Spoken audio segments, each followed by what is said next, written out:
Good morning to one and all. I am dealing with the course of Diploma Thermal Engineering 1. In that, today's topic is Study Flow Energy Equation.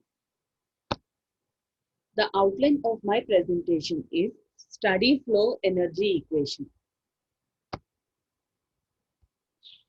So, study and unstudy flow energy equation. When the fluid parameters at any point of the control volume remains constant with respect to time, then the flow process is called as a steady flow process. అంటే మనం ఏదైనా fluid యొక్క parameters అనేది constant volume లో మనకి constant volume consider చేసుకుంటే time vary అయినా కూడా మనకి ఫ్లూయిడ్ యొక్క ప్రాపర్టీస్ అనేవి సేమ్ గా ఉంటే దాన్ని స్టడీ ఫ్లో ప్రాసెస్ ఉంటుంది. ఓకేనా? So let velocity, pressure, temperature, etc. are functions only of location and do not vary with time. Okay. So velocity, pressure, temperature అనేవి ఏ ఫ్లూయిడ్ యొక్క లొకేషన్ ఎక్కడ ఉందో అక్కడ ఉంటుంది. సో అవి మనకి టైం వేరీ అయినా వేరీ అవ్వండి. So if the pressure is represented by P, so pressure ని పి అనే లెటర్ తోటి రిప్రజెంట్ చేస్తే mathematically steady flow is represented by, so mathematical equation అనేది స్టడీ ఫ్లో లో మనం ఎలా రిప్రజెంట్ చేస్తామంటే అండి, do P by do T is equal to zero. అంటే pressure with respect to time అనేది మనకి కాన్స్టెంట్ గా ఉంటుంది అనుకున్నాం కదండి. So with respect to tea is equal to zero. అదే మనం వెలాసిటీ కన్సిడర్ చేసుకుంటే do V by do T is equal to zero. అదే మనం టైం కన్సిడర్ చేసుకుంటే, టెంపరేచర్ కన్సిడర్ చేసుకుంటే do T by do T is equal to zero. ఓకేనండి. So ఇక్కడ P వచ్చేటప్పటికి ప్రెషర్, వెలాసిటీ, వి వచ్చేటప్పటికి వెలాసిటీ, టీ వచ్చేటప్పటికి టెంపరేచర్ అని రిప్రజెంట్ చేస్తుందండి న్యూమరేటర్. సో డినామినేటర్ లో స్మాల్ టీ వచ్చేటప్పటికి విత్ రెస్పెక్ట్ టు టైం అని చెప్పేసి రిప్రజెంట్ చేస్తుంది. That is rate of change of pressure at any position is zero. So fluid అనేది ఎక్కడైతే మనం తీసుకుంటామో, బయట కానీ ఎక్కడైనా అవైలబుల్ కానీ ఎందులో అయితే కన్సిడర్ చేసుకుంటామో దాని యొక్క rate of change of pressure అనేది మనకి జీరోగా ఉంటుందండి. ఓకేనా? With respect to time consider చేసుకుంటే జీరోగా ఉంటుంది. సో దాన్ని మనం స్టడీ ఫ్లో ప్రాసెస్ అంటాం. Okay. Next, whereas the fluid parameters vary with respect to time, then the flow process is called as a unsteady flow process. అంటే fluid parameters అనేవి టైంతో కానీ vary అవుతుంటే ఆ ఫ్లో ప్రాసెస్ ని మనం అన్స్టడీ ఫ్లో ప్రాసెస్ అంటాం. అదే కాన్స్టెంట్ ఉంటే స్టడీ ఫ్లో ప్రాసెస్, వేరియేషన్ ఉంటే unsteady flow process. If pressure is represented by P, అంటే మనం ఉన్న ఫ్లూయిడ్ పారామీటర్స్ లో ప్రెషర్ ని పి కన్సిడర్ చేసుకుంటే మ్యాథమెటికల్ గా అన్స్టడీ ఫ్లో ఈక్వేషన్ ఎలా రిప్రజెంట్ చేస్తాము అంటే doh P by do T is not equal to zero. అంటే pressure with respect to time అనేది మనకి వేరీ అవుతుంది కాబట్టి నాట్ ఈక్వల్ టు జీరో. అదే స్టడీ ఫ్లో ఈక్వేషన్ అయితే pressure with respect to time అనేది మనకి కాన్స్టెంట్ గా ఉంటుంది కాబట్టి ఈజ్ ఈక్వల్ టు జీరో అంటే. That is the rate of change of pressure at a position is not equal to zero. So pressure అనేది with respect to time consider చేస్తాం కాబట్టి rate of change of pressure అనేది at a position అనేది ఏ position లో consider చేసుకున్నా not equal to zero. ఓకేనండి. So this is the steady flow and unsteady flow process అండి. Next one, study flow energy equation. So steady flow energy equation ని మనం ఏ letters తో represent చేస్తామంటే SFEE. S stands for study, F stands for flow, E stands for energy and second E stands for equation అండి. Okay. So దీంట్లో మనకి assumptions తీసుకుంటామండి. So assumptions అసలు process ఏంటనేది ఇక్కడ చూస్తాము. సో ఇక్కడ మనం ఏం చేస్తున్నామంటే కాన్స్టెంట్ వాల్యూమ్ ప్రాసెస్ కన్సిడర్ చేస్తున్నామండి. నెక్స్ట్ ఇన్లెట్ ని 1 అంటున్నాం, అవుట్లెట్ ని 2 అంటున్నాం. సో కాన్స్టెంట్ వాల్యూమ్ కి షాఫ్ట్ అనేది కనెక్ట్ చేసుకుంటే వర్క్ అనేది జరుగుతుంది. నెక్స్ట్ హీట్ ఇన్పుట్ అనేది ఇస్తున్నామండి, వర్క్ అనేది అవుట్పుట్ కింద కన్సిడర్ అవుతుంది. ఓకేనండి. సో ఇది స్టడీ ఫ్లో ఎనర్జీ ఈక్వేషన్ అండి. ఓకేనా? సో దీంట్లో ఏమైనా డౌట్స్ ఉన్నాయండి? స్టడీ ఫ్లో ఎనర్జీ ఈక్వేషన్స్ ని మనం రిప్రజెంట్ చేస్తాం. సో మనకి ఎజంప్షన్స్ ఏం కన్సిడర్ చేసుకుంటామంటే mass flow rate through the system remains constant. So mass flow rate అనేది త్రూ అవుట్ ద సిస్టమ్ అనేది మనకి కాన్స్టెంట్ గా ఉంటుంది అని. సో దాన్ని మనం కంట్రోల్ వాల్యూమ్ అని చెప్పేసి ఆల్రెడీ రిప్రజెంట్ చేసుకున్నాం కదా. So rate of heat transfer is also constant. So heat transfer అనేది మనకి ప్రాసెస్ 1 to 2 చేంజ్ అయినా కూడా constant. So rate of work transfer is also constant. So work with output work అనేది, short work అనేది కూడా మనకి కాన్స్టెంట్ ఉంటుంది. The state of working, that is substances at any point with in the system is same at all points. So మనకి state of working కూడా with respect to system అనేది ఏ point దగ్గర consider చేసుకున్నా సరే మనకి సేమ్ ఉండాలి. అంటే ఇక్కడ ఈ పాయింట్ ఏ పాయింట్ దగ్గర ఈ సిస్టమ్ లో కన్సిడర్ చేసుకున్నా స్టేట్ ఆఫ్ వర్కింగ్ అనేది మనకి కాన్స్టెంట్ గా ఉంటుందండి. There is no change in the chemical compositions of the system. So chemical compositions of the system అనేవి మనకి ఇక్కడ కాన్స్టెంట్ గా ఉంటాయండి. ఓకేనా. సో ఈ 5 అజంప్షన్స్ లో ఏ అజంప్షన్ అన్నా మనకి అప్లికబుల్ అవ్వకపోతే దాన్ని మనం అన్స్టడీ ఫ్లో ప్రాసెస్ అంటామండి. ఓకేనా. సో చూడండి, the fluid enters to the control volume at the point 1. So first point దగ్గర కంట్రోల్ వాల్యూమ్ లో మనకి వెలాసిటీ v1 అనుకుంటున్నాం, pressure is p1, specific volume is small v1 and internal energy is u1. ఓకేనండి. So control volume లో మనకి process జరిగిన తర్వాత exit దగ్గర పాయింట్ దగ్గర మనకి volume is v2, pressure is p2, specific volume is v2 and internal energy is u2 అండి. So during the fluid flow from the sections 1 to 2, so ఈ first section second sections యొక్క height ని మనం Z1 Z2 అని చెప్పేసి represent చేస్తున్నామండి. ఈ 2 sections దగ్గర మనకి హీట్ వచ్చేటప్పటికి Q1 రిప్రజెంట్ చేస్తున్నాం, మెకానికల్ షాఫ్ట్ వర్క్ కన్సిడర్ చేస్తున్నాం కాబట్టి వర్క్ అనేది WS. So WS stands for shaft work అండి, ఆర్ W అని కూడా రిప్రజెంట్ చేస్తామండి. సో ఈ కంట్రోల్ వాల్యూమ్ ని మనకి సరౌండ్ చేసుకున్న సర్ఫేస్ ని ఏమంటామండి, కంట్రోల్ సర్ఫేస్ అనుకుంటాం. ఓకేనండి. So the following are the points taken into energy considerations, energy balance equations. So ఈ పాయింట్స్ ని కన్సిడర్ చేసుకొని మన ఎనర్జీ బ్యాలెన్స్ ఈక్వేషన్స్ ని మనం ఈక్వేట్ చేసుకుంటాం. సో ఏమేం పాయింట్స్ అండి, internal energy, kinetic and potential energy, flow work, heat and mechanical work which crosses the control volume. So మనకి ఇక్కడ ఉన్న సిస్టమ్స్ లో మనకి టైప్స్ ఆఫ్ ఎనర్జీ ఇంట్రాక్షన్స్ అనేవి మనకి హీట్ అండ్ మెకానికల్ వర్క్స్ అనుకున్నాం కదండి. అలానే టైప్స్ ఆఫ్ వర్క్ లో వచ్చేటప్పటికి మనకి ఫ్లో వర్క్ కన్సిడర్ చేసుకుంటాం. ఎనర్జీస్ వచ్చేటప్పటికి మనకి sum of internal energy, kinetic energy and potential energies consider చేసుకుంటున్నామండి. ఓకేనా. నెక్స్ట్ చూడండి, మనకి ఆల్రెడీ మనకి ఇన్లెట్ ఎగ్జిట్ అనుకున్నాం కదండి. సో ఇన్లెట్ దగ్గర టర్మ్స్ ని ఒక్కొక్క టర్మ్స్ ని మనం ఎక్స్ప్లెయిన్ చేసుకుంటున్నాం అండి. Let m is equal to mass of the fluid. Mass of the fluid ని m అని చెప్పేసి కన్సిడర్ చేసుకున్నాం. సో మాస్ యొక్క యూనిట్స్ ఏంటండి, kgs. Okay. Next v1 v2 represents velocity of the fluid at inlet and outlet respectively. అంటే inlet దగ్గర వెలాసిటీని v1 అంటున్నా, అవుట్లెట్ దగ్గర వెలాసిటీని v2 అనుకుంటున్నాం. సో వెలాసిటీ దగ్గర యూనిట్స్ ఏంటంటే meter per second. And z1 z2 represents distance of the entrance and exit from the reference. So చూడండి, ఇది డాటమ్ లైన్ అని చెప్పేసి కన్సిడర్ చేసుకుంటే ఫస్ట్ ఇన్లెట్ దగ్గర ఉన్న హైట్ ని z1, అవుట్లెట్ దగ్గర ఉన్న హైట్ ని డాటమ్ లెవెల్ నుంచి z2 అనుకుంటున్నాం. So distance of the entrance and exit from the reference అంటే డాటమ్ లైన్ ని కన్సిడర్ చేసుకుంటున్నాం. సో డిస్టెన్స్ అన్నాం కాబట్టి z1 z2 యూనిట్స్ ఏంటంటే meters. Okay. Next h1 h2 represents enthalpy of the systems. So మనకి h1 వచ్చేటప్పటికి ఏమనుకుంటున్నాం అంటే enthalpy of the entrance, h2 వచ్చేటప్పటికి enthalpy at the exit.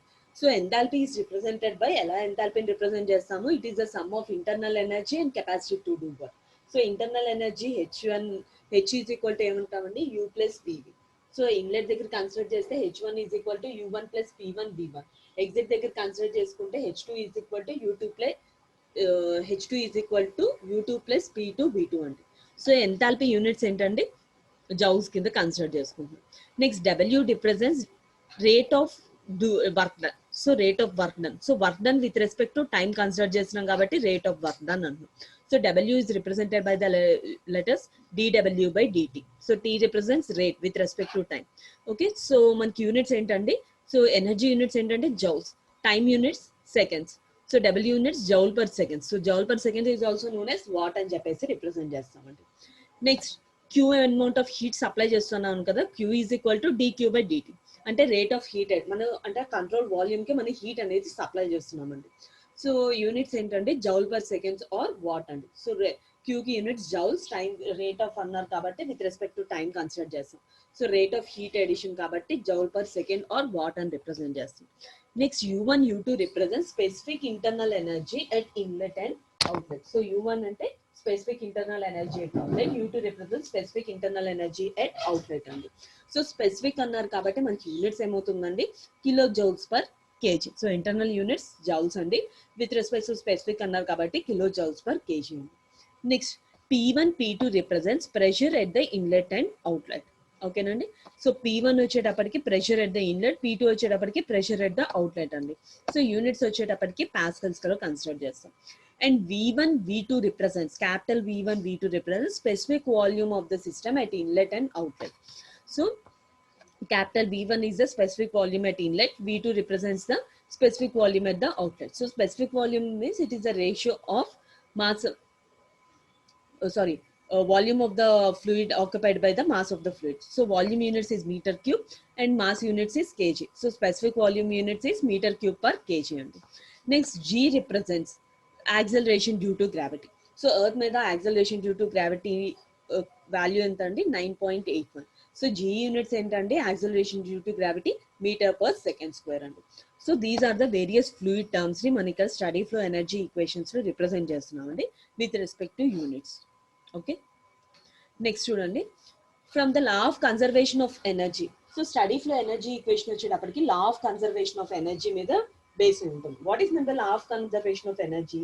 Energy is neither be created nor be destroyed. So మనకి చూడండి, ఎనర్జీని మనం destroy చేయలేము, అలానే క్రియేట్ చేయలేము. But one form of energy gets converted into another form of energy కింద convert చేస్తున్నాం.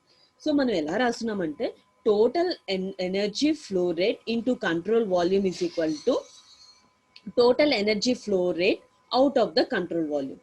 అంటే ఇప్పుడు కంట్రోల్ వాల్యూమ్ ఇది కన్సిడర్ చేసుకున్నాం కదండి. So total energy at the inlet is equal to total energy at the outlet of the control volume అని చెప్పేసి consider చేస్తున్నాం. ఓకేనండి. సో ఇక్కడ కంట్రోల్ వాల్యూమ్స్ లో మనం ఏమేమి ఎనర్జీస్ యూజ్ చేస్తామో 4 types of energies: internal energy, kinetic potential energy, flow work, heat and mechanical work అండి. సో చూడండి, మాస్ తోటి కన్సిడర్ చేసుకున్నప్పుడు mass energy carried into the system plus into flow work plus rate of heat flow is equal to into mass, that is energy carried out of the system plus m into flow work plus rate of heat transfer అండి. So energy carried into energy in the systems ఏమేంటి అని internal energy, potential energy and kinetic energies. So చూడండి, m into internal energy plus potential energy plus kinetic energy.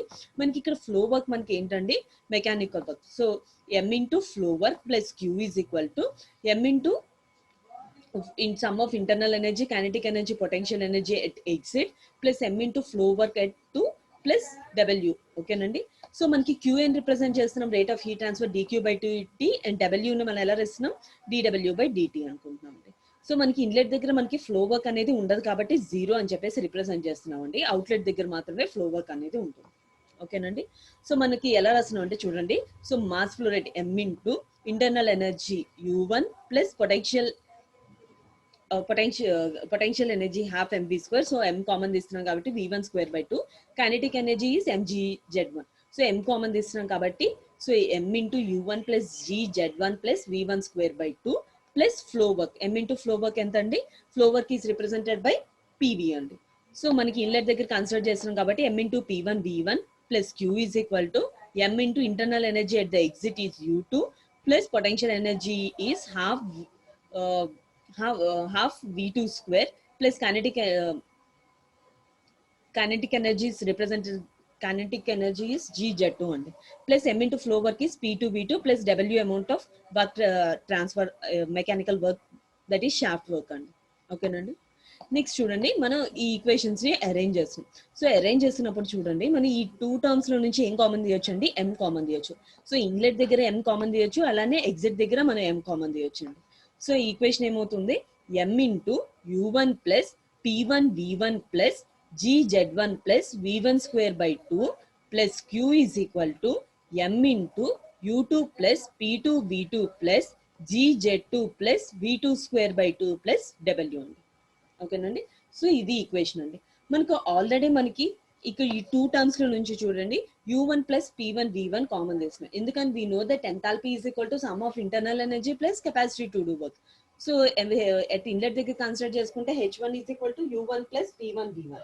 Exit దగ్గర consider చేసుకుంటే h2 is equal to u2 plus p2 v2. So చూడండి, ఈ terms లో నుంచి మనం u1 plus p1 v1 term ని u2 plus p2 v2 term ని separate చేస్తున్నామండి. సో అప్పుడు ఈక్వేషన్ ఏమవుతుందండి? m into u1 plus p1 v1 plus gz1 plus v1 square by 2 plus q is equal to m into u2 plus p2 v2 plus gz2 plus v2 square by 2 plus w అండి. ఓకేనా. So మనకి u1 plus p1 v1 place లో h1, u2 plus p2 v2 place లో h2 substitute చేస్తామండి. So అప్పుడు equation ఏమైంది, m into u1 h1 plus gz1 plus v1 square by 2 plus q is equal to m into h2 plus gz2 plus v2 square by 2 plus w అండి. ఓకేనండి. So చూడండి, మనం equation ఏమంటున్నాం అంటే study flow energy equation అంటున్నాం. If mass of the system ని మనం unit mass of the system కింద కన్సిడర్ చేసుకుంటే, నేను క్యాపిటల్ క్యూ వచ్చేటప్పటికి మనకి rate of heat transfer for the process 1 to 2 కదండి. సో క్యూని క్యాపిటల్ క్యూని క్యూ ఆఫ్ 1 2 అని చెప్పేసి రిప్రజెంట్ చేస్తుంది. సో అప్పుడు ఈక్వేషన్ ఏమవుతుందండి, h1 plus gz1 plus v1 square by 2 plus q of 1 to 2 is equal to h2 plus gz2 plus u2 square by 2 plus w. So అన్ని terms ని మనం ఎలా represent చేస్తున్నామండి, unit mass of the fluid తోటి represent చేస్తున్నామండి. So ఇక్కడ చూడండి, మనకి h1 h2 టర్మ్స్ ని ఒక సైడ్ తీసుకొచ్చి కాన్స్టెంట్ టర్మ్స్ ని, రిమైనింగ్ టర్మ్స్ ని ఒక సైడ్ తీసుకొస్తే మనకి ఏమవుతుందండి, h2 minus h1 plus g of z2 minus z1 plus half of v2 square minus v1 square plus w minus q is equal to 0 అండి. సో ఈ equation ని కూడా మనం ఏమంటామండి, స్టడీ ఫ్లో ఎనర్జీ ఈక్వేషన్ అంటామండి. Okay.